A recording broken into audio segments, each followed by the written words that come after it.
Assalamualaikum warahmatullahi wabarakatuh. Yang terhormat kepada Ibu atau Bapak dosen mata kuliah ilmu faal, yaitu Bapak Dani. Selamat malam. Izin memperkenalkan diri. Perkenalkan, nama saya Andre Ferdiansyah dengan NPM 41181291240088. Saya prodi PJKR Fakultas FKIP Ilmu Pendidikan Reguler C semester 2. Sebelum masuk ke materi ilmu faal, kita adakan yang namanya kontrak atau kesepakatan, di mana rancangan perkuliahan ini disepakati secara bersama antara mahasiswa dan dosen dengan kesepakatan yang dirancang kemarin hari Sabtu tanggal 15 Maret 2025, yaitu 1. Dispen atau Sapit harus menggunakan surat yang sudah di-ACC oleh Kaprodi. Kedua, terlambat maksimal 10 menit. Ketiga, wajib memakai pakaian rapi, memakai alma mater, dan menggunakan dasi serta kemeja. 4. Mahasiswa yang mempunyai laptop agar sekiranya membawa laptop di pertemuan selanjutnya. Tata letak tempat duduk yang tidak berubah dan alat-alat disimpan kembali di tempat semula. Baik untuk selanjutnya yang berkaitan dengan penilaian di mata kuliah ilmu faal. Terdiri dari kehadiran 10% untuk UTS, kehadiran 10%, UTS 30%, UAS 40%, dan tugas 20%. Lanjut di aspek penilaian. Contoh, aspek kognitif bisa dari tertulis, ujian, kuis, presentasi, dan esai. Selanjutnya, aspek kognitif ini bertujuan untuk memeriksa seberapa baik mahasiswa memahami konsep, memecahkan masalah, dan menerapkan pengetahuan. Selanjutnya, lanjutan di poin yang kedua yaitu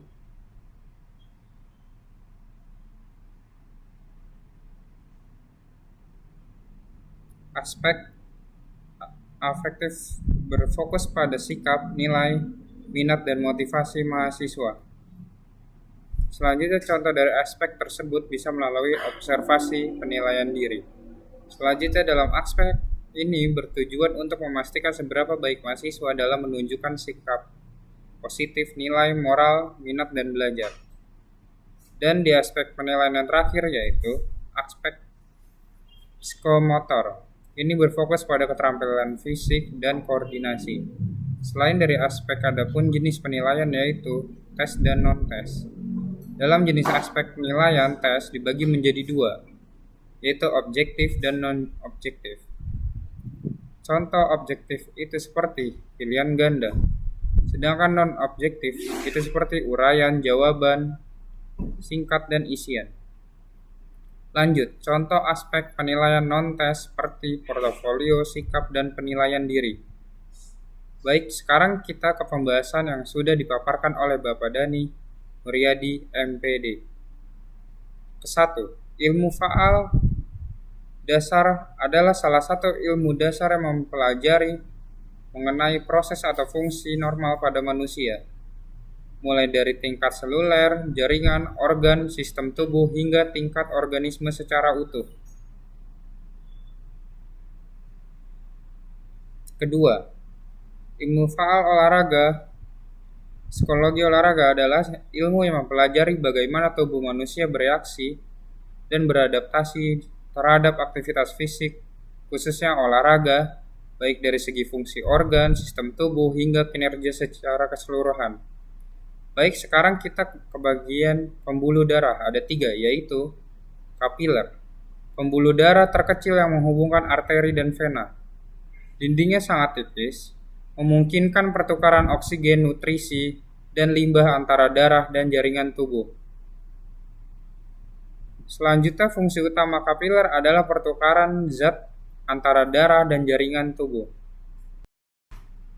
Serta kapiler pembuluh darah terkecil yang menghubungkan arteri dan vena, serta dindingnya sangat tipis, memungkinkan pertukaran oksigen, nutrisi, dan limbah antara darah dan jaringan tubuh.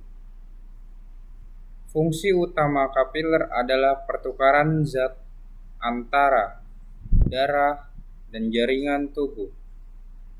Selanjutnya adalah vena. Dan vena juga adalah pembuluh darah yang membawa darah kembali ke jantung.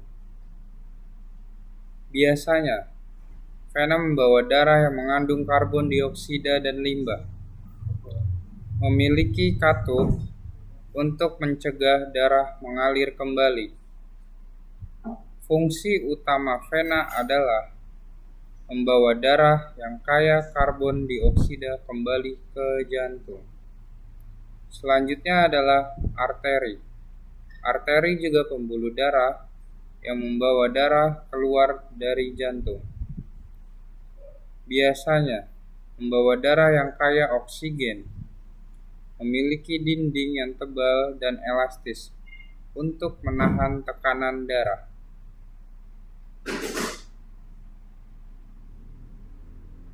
Fungsi utama arteri adalah membawa darah yang kaya oksigen dari jantung ke seluruh tubuh.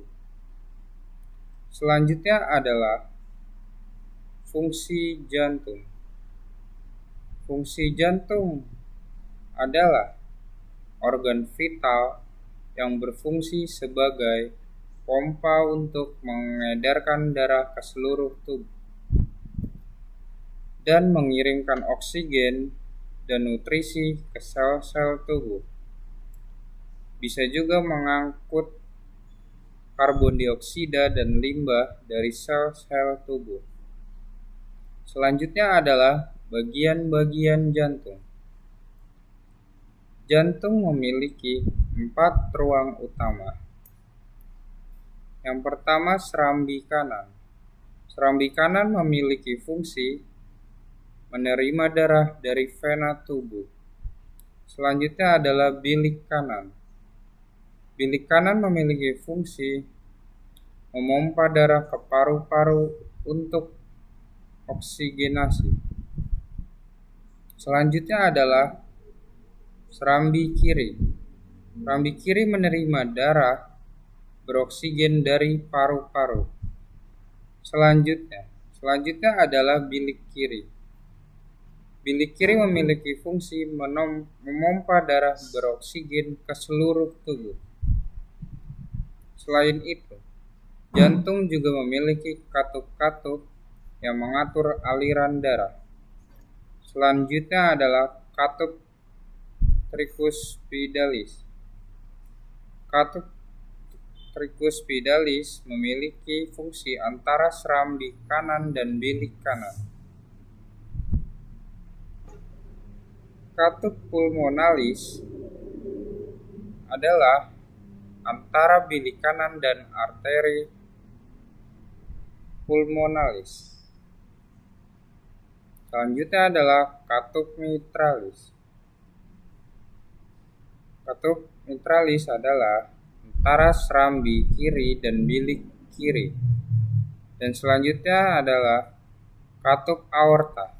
Katup aorta ialah antara bilik kiri dan aorta.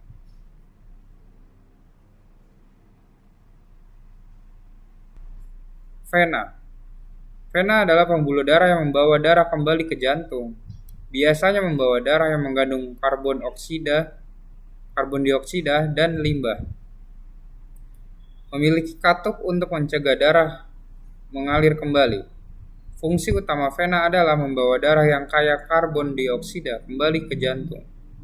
Selanjutnya arteri. Arteri adalah pembuluh darah yang membawa darah keluar dari jantung. Biasanya membawa darah yang kaya oksigen. Memiliki dinding yang tebal dan elastis untuk menahan tekanan darah. Fungsi utama arteri adalah membawa darah yang kaya oksigen dari jantung ke seluruh tubuh. Dan selanjutnya fungsi jantung. Jantung adalah organ vital yang berfungsi sebagai pompa untuk mengedarkan darah ke seluruh tubuh, mengirimkan oksigen dan nutrisi ke sel-sel tubuh, mengangkat karbon dioksida dan limbah dari sel-sel tubuh. Selanjutnya saya akan menjelaskan pengertian dari andragogi dan pedagogi. Andragogi adalah ditujukan khusus untuk pembelajar dewasa. Biasanya diterapkan dalam pendidikan tinggi dan pelatihan profesional. Selanjutnya pedagogi. Pedagogi adalah mencakup semua kelompok usia dari anak-anak hingga dewasa bertujuan untuk mengintegrasikan berbagai pendekatan pembelajaran. Asumsi dasar Andragogi. Andragogi pembelajar dewasa memiliki pengalaman hidup yang kaya. Orang dewasa lebih mandiri dan self-directed dalam pembelajaran. Motivasi belajar orang dewasa lebih internal. Pedagogi. Pedagogi adalah pembelajaran proses seumur hidup yang melibatkan semua aspek. Setiap individu memiliki gaya belajar dan kecerdasan yang unik. Integrasi berbagai metode pembelajaran penting untuk semua usia. Metode pembelajaran andragogi lebih banyak diskusi, studi kasus, dan pembelajaran berbasis masalah.